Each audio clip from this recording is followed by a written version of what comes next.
What is a timing chain? Welcome to Mercie J, where compassion and craftsmanship come together. I'm Rick Smith. So in order for your car to motivate down the road, we need to spin a crankshaft. And a crankshaft is a little bit like the crank that's on your bicycle. So imagine that crank spinning and it drives the wheel on the bicycle. So what's connected to that crankshaft is a connecting rod. And the best way to describe the connecting rod would be that's kind of like the bone between your foot and your knee. Now, your knee, or that muscle up on top of your knee, is like the piston.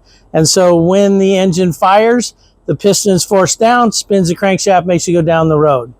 Now, in order for that combustion process to happen, we have to suck in air and we have to have fuel, and then we have to compress it and then ignite it, and then we have to exhaust it. So all of that has to happen in the right time. And so the way the valves are opened is by camshafts. The camshaft spin. So basically what a timing chain does is it connects the crankshaft, that part like your legs and all that spinning your bike, to the camshaft, which is what opens and closes the valves. So the crankshaft will usually have a fairly small gear,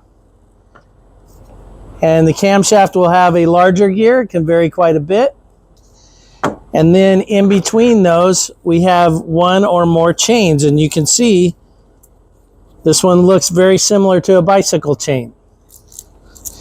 And they have to be timed properly. That's why it's called a timing chain. So I hope this has been informational to you. And until next time, safe travels and blessings to you.